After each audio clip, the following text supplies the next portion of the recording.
During a high school class project, my teacher told me it's unrealistic being a CEO. It's been my dream to be a CEO since I was 10. So I told her, it is realistic. Follow me on my journey to learn what it takes to become a CEO.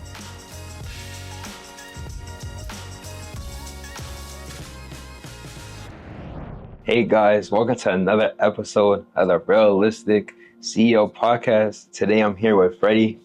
How are you doing today, Freddy? How you doing, sir? Thank you for allowing me to interview you, taking the time out of your day. So appreciate that. Definitely appreciate you coming down here to speak to me. So the first question I want to ask you is, can you tell us a little bit about what you do in your career path? What I do in my current role as principal broker of a real estate firm, I serve as the CEO and president of Holmes Real Estate.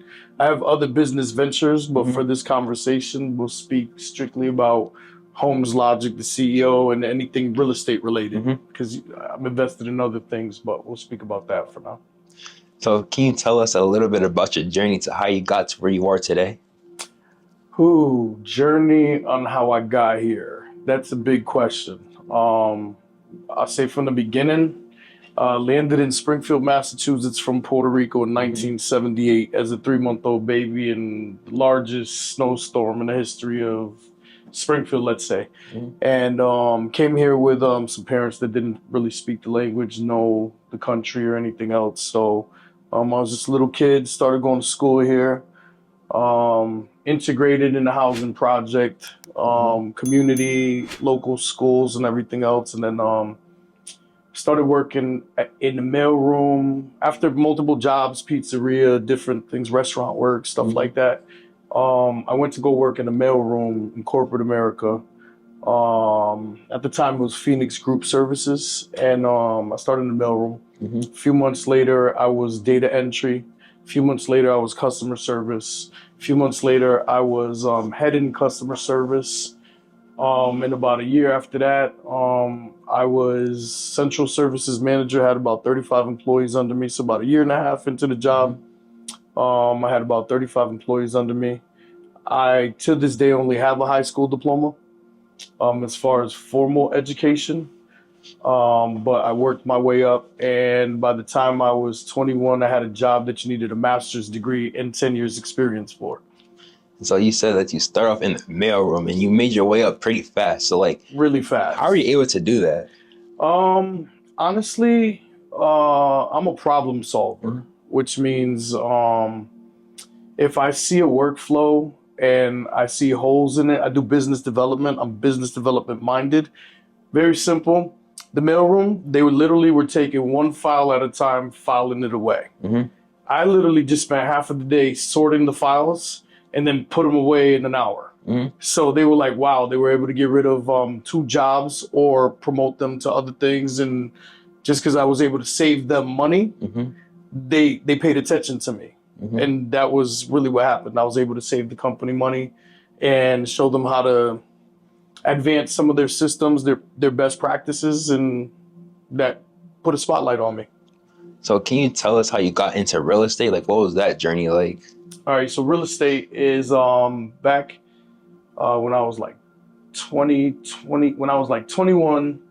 found out I was having a child. Me and my kid's mother at the time, I told her we were not going to rent an apartment from anyone. We were going to buy a house. And we stayed with my dad for a little bit. We stayed with my sister for a little bit. And I used the FHA loan. I bought a 2-family home. I had out of pocket was $3,400. And I was able to move into that house, live for, after a year fixing up the first floor, I was able to live for $50 a month. So my real estate agent who represented me, he showed me his paycheck. And when he showed me his paycheck, I've been in real estate ever since.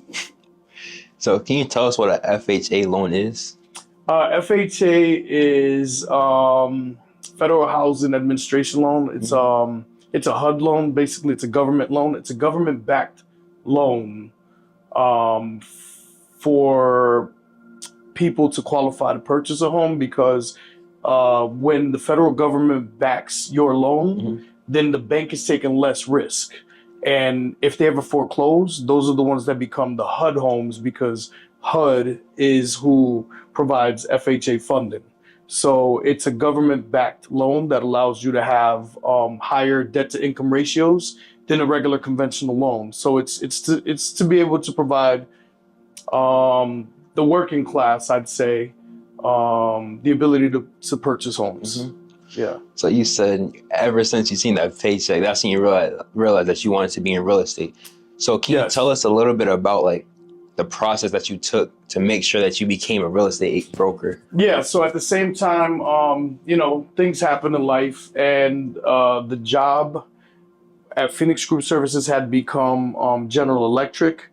It was bought out by General Electric. General Electric was the number one company in the entire world at the time. So I went through some management through, speaking to Mike, Jack Welch. I was under his management.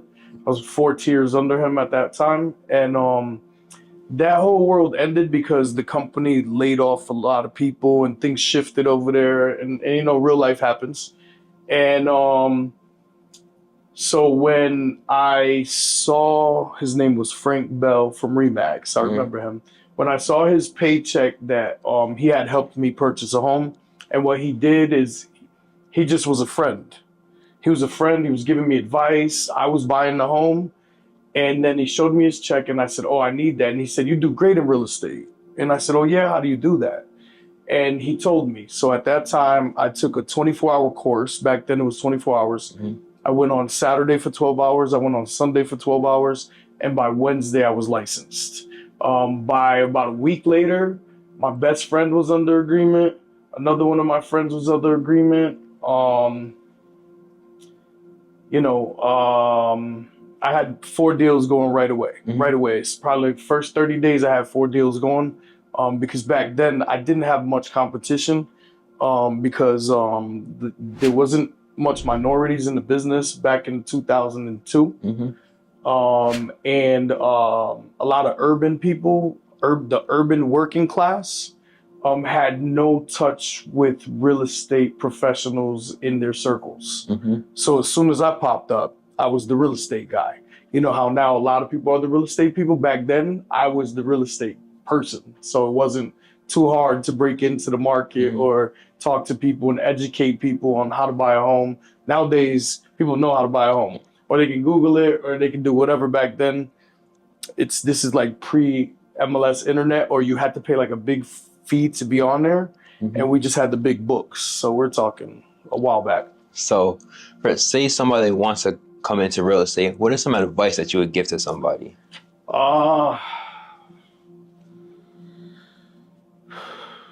Commit to the nuisance of dealing with the public, which means you have to be a people person. You can't get bothered because other people are bothered.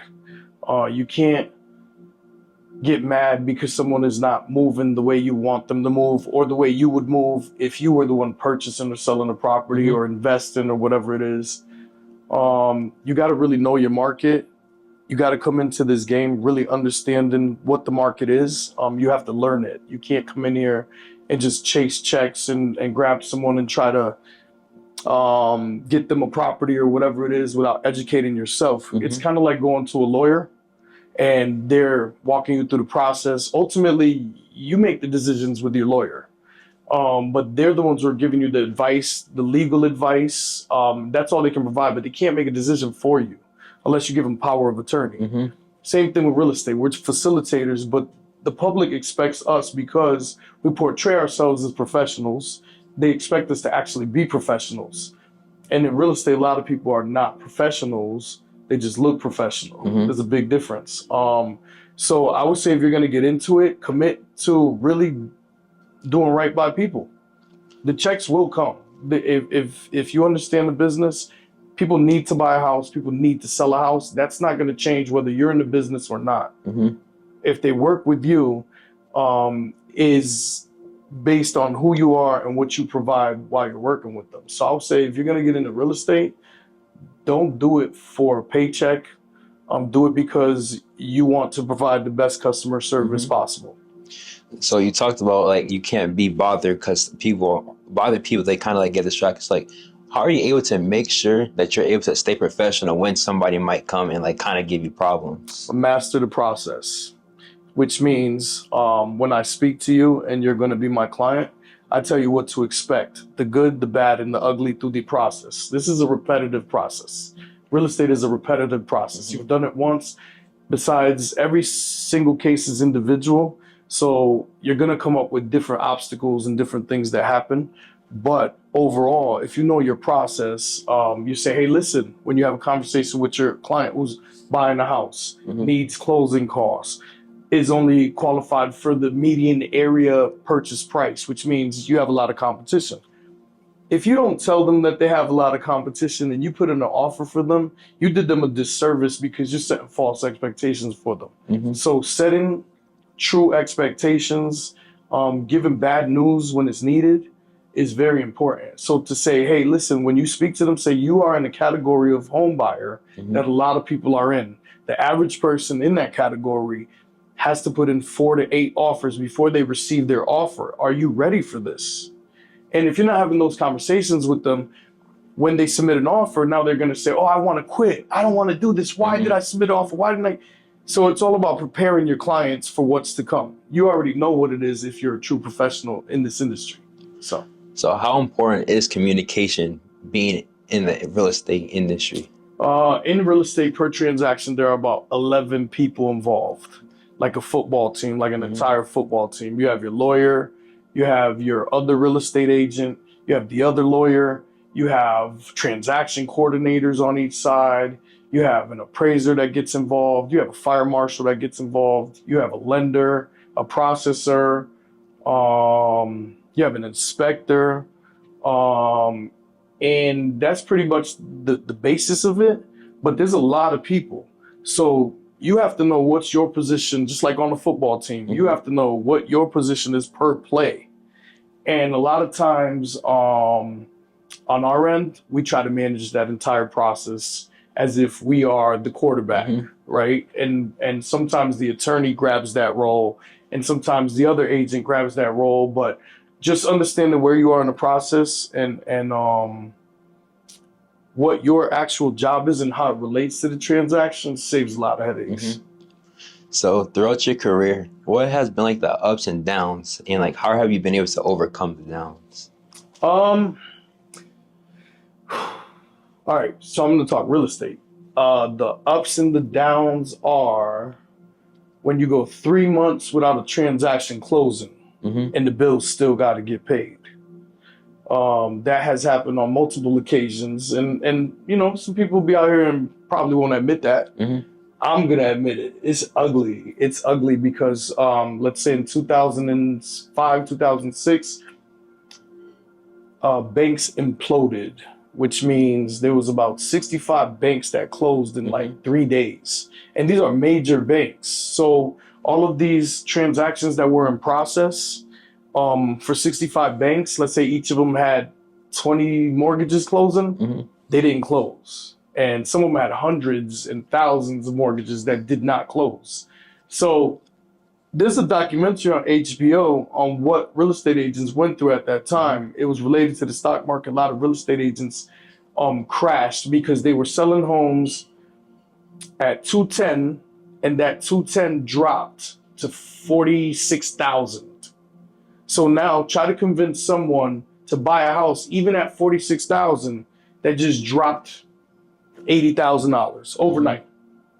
You know, so it was a market that real estate agents who were in that time, it was hard to make money because people weren't buying. The people who were buying them, they were buying 40 of them at a time. And those weren't our clients. You know, we did not have at that time. Now I have clients that could buy 46 properties, but at that time I was a young man. I didn't, you know, you network through your network. And at that time I just saw properties get scooped up by rich people and poor people going to rent homes, not knowing that the values were going to come back up one day. So they were all giving up their assets. And it was so I have classes as far as social classes, financial social classes. So there's the super poor, the working poor, the surviving. So all of those categories gave up their homes because they did not understand the real estate market, that it's like the stock market, it's like Bitcoin, it's like everything else, that it's going to come back up. They gave up their homes. So that was a tough time to get paid. And then COVID completely changed the game. Completely. Nobody knew how it was going to be. I think in 2018, something like that, new construction went from 25% of the market to 5%. So all of the people that were buying new construction, now they started competing for what I call the used homes, right? Because that's what we're selling. We're selling used homes. We're selling new homes, used homes. You know, get your insurance. It's all relative. But when COVID hit, you had 50 people at an open house. There was even physical altercations taking place because there was a housing crisis. Now you have to remember, these sound bites on the news dictate how people react. So every news station was saying, we have a housing crisis, we have a housing crisis. And then after COVID, they said, well, we have to fund this housing crisis. And we're still in that housing crisis. Now, if you look at the numbers and everything else, it's up to you to determine if we are in a housing crisis. Everybody determines the same market differently. That's the beauty of real estate. So you said in the beginning, in 2005, during the housing, when everything was kind of like dropping in price, and the poor, they were selling their houses, as the rich, they were walking away. They weren't even selling. They were literally walking away, handing over the deeds to their house to the bank.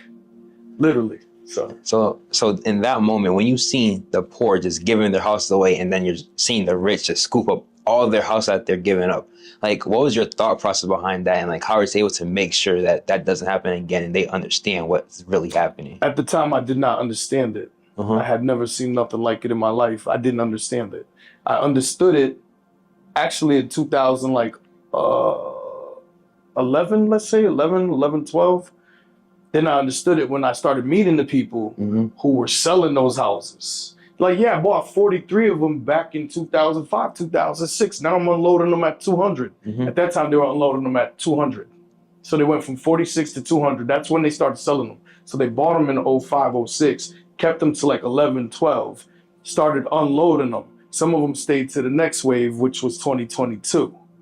In 2022, those same houses that they were selling for 200 that they bought for 40 something were 340. So that's when they started unloading them, and that's kind of like where the market has been more stabilized.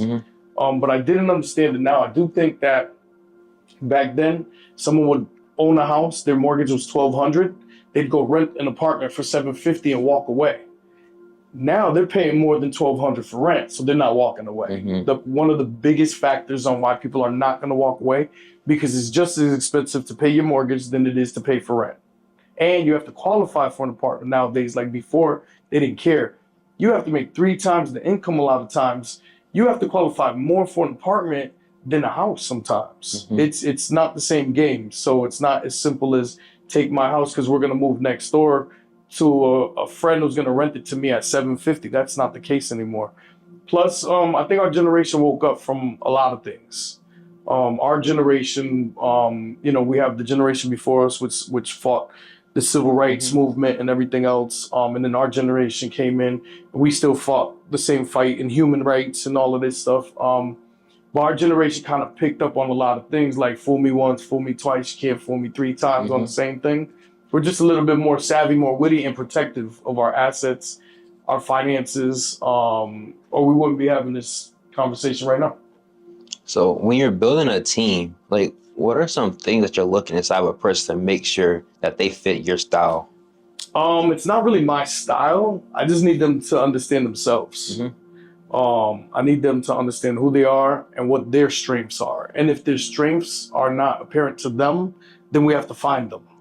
Because when you're building a team with team dynamics, everybody has like superpowers. Everybody. It doesn't matter who it is. Uneducated, educated, doesn't matter what it is. Everybody has superpowers. So if you can find those superpowers, and then you have other people who have their own superpowers, and you have to try to figure out the team dynamics, which means you have to figure out how we work together, who to call for certain advice, who to call on certain topics, who's an expert on, let's say, marketing, who's an expert on advertising, who's an expert on communication, who's an expert on contracts, who's an expert on the market, who's an expert on, I have names for everything I just said on my team. That's just my team. There are teams everywhere. The problem is a lot of people don't commit to understanding the position of an equal on a team of people who are focused on their key strengths. Regardless of what you do outside of that team, just know that in this team, you're here because of these key strengths. So I think the biggest thing is focusing on key strengths, and then, qualifying them, which means you check the 3 C's, like you check their commitment. Are they committed to the process? Are they capable? And do they have the capacity to do the job? So they might be capable, right? But they might not have the capacity, which means they work 95 hours a week. So they can't put in 20 hours a week here. It's impossible, right? Or, they have the capacity, which means they're not doing anything, but they might not have the capability. You can teach someone a system 10 times, they might not get it. That's not something that you can change. That you just need to assign them a different role. And understanding that, plus, also you got to lead without thinking that you're above anybody. So there's no hierarchy in my teamwork where everybody has an equal say, everybody has an opinion, everybody has, just because the title is CEO. CEO is an actual position. It's one of the C's, but there's also CFO, CAO, CSO, CMO, COO. So they're all equally as important. And sometimes the CEO doesn't realize that. But some of them guys get really rich too doing it that way. So, but my style is a little more focused on key strengths and how to make them work together, So how are you able to make sure that your team feels comfortable enough to come up to you, maybe if they don't like the way that you're trying to attack a problem? I got to check my ego at the door. I got to check my ego at the door. I gotta be able to be vulnerable enough to take criticism that I might not want to hear. And it does happen. I'm told when I'm wrong. It's just like they're talking to each other. It's very neutral. It's very just like, in our company, we have a culture. If there's something going on, you speak about it. You just bring it to the light. You have a conversation. Same thing open. Same thing with addressing me. It's the exact same thing as addressing each other. I also consider myself a peer. So it's not like just because I got here first doesn't mean that I have anything on anybody. I just have a little more experience, let's say. So another thing I noticed is you talk about commitment a lot. Yeah. As in, you started by saying, if you want to be a real estate agent, you got to stay committed. And when you want to join your team, you got to stay committed. So why is being committed important to you? Because if you're not committed, you might as well just be on the beach. Like, why waste your time? For real. Like, why waste your time? Like, a lot of people, they criticize the poor who live off the system. But I'm like, they're not going to commit to anything anyways. Let them go to the beach. Stay out the way. Like, go live your life. If you're not committed, you're not doing nothing at all. You're just playing. You're just playing. So I just don't want to work with people that are playing. I want to work with people who are committed to their customers. Bigger picture, committed to feeding their families because we're here for income purposes as well, right? So committed to their families, committed to their communities, committed to themselves as people. If not, then just go to the beach, and I'll even meet you at the beach. But don't mix the two. When we're working, you got to be committed to working.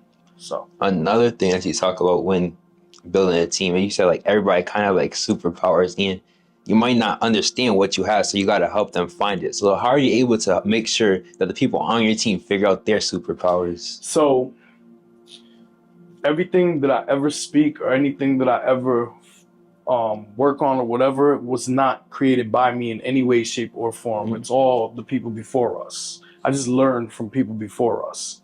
So I have a lot of greats. So like Carl Jung, which is Carl Gustav Jung. A lot of people call him Jung. So Jungian philosophy, like you have to understand personality types. In any corporate structure that you go into, they give you a personality type. We focus on personality types.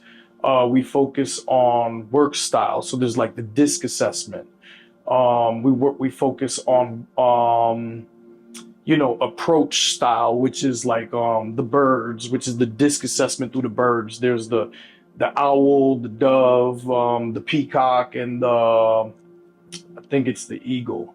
And the eagle. So let's say there's those. So we know on our team who the eagle is. Like we know who the doves are. We know who. So we have to understand each other on a whole different wave. And what does that start with? At the moment you start opening people up to self-awareness, no longer do we see others as threats because we know ourselves a lot better, where it's like if you see someone shining over there, like you, great book, got your following, got everything. I'm never gonna be like, oh, I want to do what he does. I want to be like him. No, because I'm so into being me. And that's what it is. It's teaching them how to understand to be present. It's not, and I don't really teach anybody. We all share information. So I want to take that and make sure that it's spelled in that way, where we just share information. I'll come in and say, hey, I read a good book that like Dr. Phil, Self Matters. I read that. My mom reads books like that. So I found it, was bored, was reading it, started introducing myself to myself. Self Matters. Then through the Jack Welch School of Management, I did the personality types. And then they taught me at 19 that there was only 16 personality types. And these are all their work styles. And this is how you work with them. And so there's a whole structure and method to this, while we're all living like there isn't. But there is. It's all the people before us already did the work. We just don't use the tools current day, because we might be a little more ego driven and think we got it ourselves. But really, these guys were geniuses, and we're just sitting around trying to figure it out. They already figured it out. We don't have to refigure it out. So I just really trust in the knowledge of those who did the work before us. So as a CEO, like what is some advice that you would give to somebody in the younger generation that wants to be a CEO when they're older? You want to be a CEO, you have to understand your job, not the title, but the job. What is your job? Your job is the overseer. You're the overseer of it all. The CEO is the visionary. But to me, just as equal as the CFO. The CFO is the numbers. The CFO is the one saying we're in red, we're in black, we're in green. Without a CFO, it's very tough. A CEO does not do anything by himself. A CEO is an organizer of a team. And it's really the facilitator of the team too. It's not even the leader of the team. It is, because ultimately the decision comes on him because he's the spokesperson. But the CEO really has people under him that he just takes all the information and then summarizes it for the world. And also the CEO can see, like if you're in the ocean, you can see, oh, we're about to hit a glacier. That's the CEO. Or these new trends are coming. That's the CEO. Or these new technology is out there. We should be discussing it. That's the CEO. But the CMO, the Chief Marketing Officer, is going to come in and say, yeah, Freddy, that big glacier that you saw, that's this technology with this CRM and this and that. And this is how and this is the company that we're going to hire to work with us. So the CEO is just the one who kind of like troubleshoots and develops and let's say everybody puts the pieces together. The CEO just comes and inspects and then puts the permanent glue on them. But that's it. It's not it. The CEO is the captain of the ship, which means what? He's also the only one that goes down with the ship. While everybody else jumps on their boats and takes off in jet skis in the middle of the ocean, just like the Titanic. He had to sit there and be like, well, I guess I'm going down with this boat because it's your boat. It's your boat. So that's all it is. And as a CEO, you have to make sure that people want to work with you and work with your brand and work with your company culture and work with your tools and your vision and everything else. So it's just a matter of taking a step back and understanding the role instead of trying to like take it like if it's like a power trip or like you're above other people. And that's why I I use the CEO lightly because it is my job. My job is that position of CEO, but servant leadership, you know, we all equals, you know, why? Common ground. We all have children to feed. So I can never be like, oh, my kids got to eat lobster while all the other kids eat chicken. That's not, my kids are eating chicken while we are eating chicken, you know. So it's a balance. It's a balance to be able to do that. So in the book, Tony, he actually talks about the LBW, the long, lonely, boring work. So can you tell us a little bit about the long, lonely, boring work that you had to do? I will say, if I learned to love the long, lonely, boring work, I'll be 50 times richer. I promise you that. I avoid it. I do well, but that is the gift and the curse, how we had talked earlier. That is the gift and the curse of this. So I can lead everyone and I can troubleshoot and problem solve and put things in position and build systems and coordinate efforts and everything.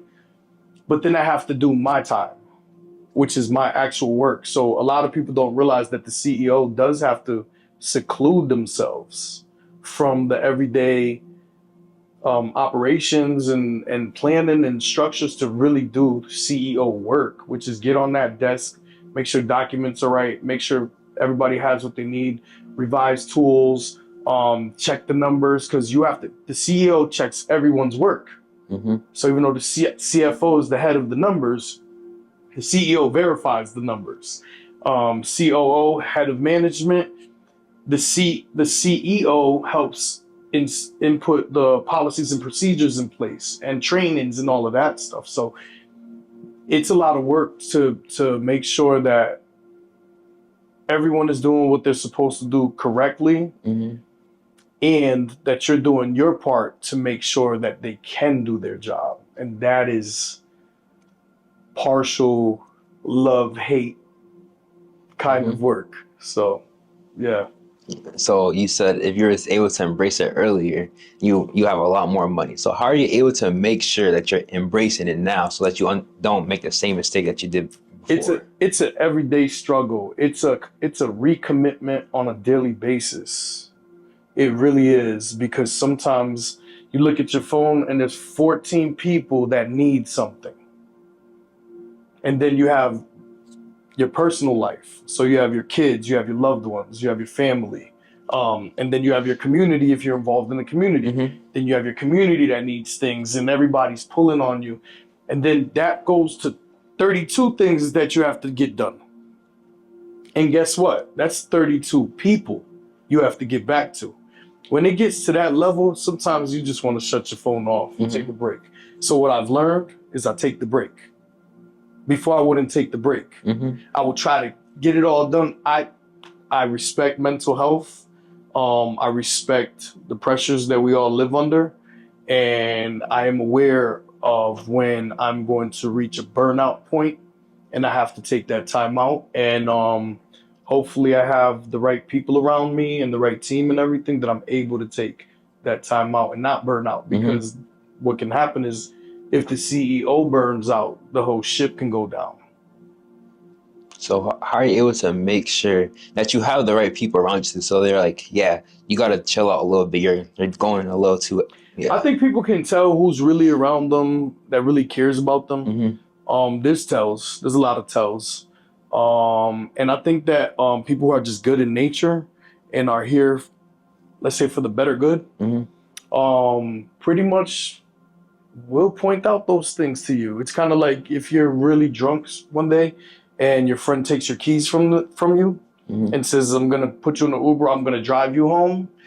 That's care, that's nurture. You know that person is looking out for your, good intentions.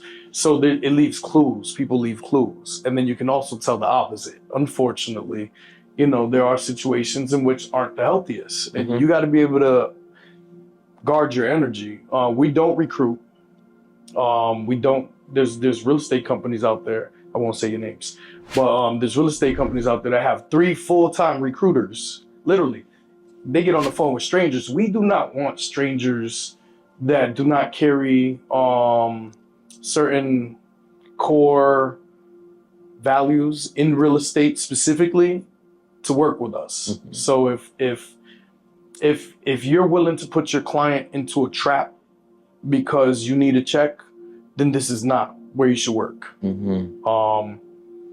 And maybe you should get a job, because real estate agents are independent contractors, entrepreneurs, which run a business within a business. So it's not for everybody, but really just keeping ethics first. We do all of our audits on a regular basis. We do live auditing, which means a lot of these companies, they'll audit a file after the day of close or after close. Now we do real life audits. As soon as the document gets in, we check it. Okay, everything is good. We don't play that game because we don't want all that pressure coming at the end. So it's really just managing the workflow, and then like-minded people will come around. Mm-hmm. The like-minded will always find each other. I believe that. I don't believe it's a forced thing. I don't believe we have to put an ad out there and say, hey, like-minded real estate agents who really care about their clients and really are professionals with their process and, et cetera, et cetera, et cetera, like we all are. Mm-hmm. We don't put it out there and say, come join us. No, that's a carnival. That's not us. We just want to try to provide as many customers as we can, the best service that we can. So that's why you don't want to work with everyone. Unfortunately, I think some people have that philosophy that they want to work with everyone. And with us, it's more like we just want to work with the like-minded.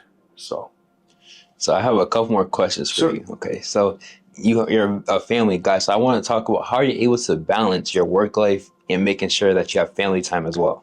Okay. Perfect.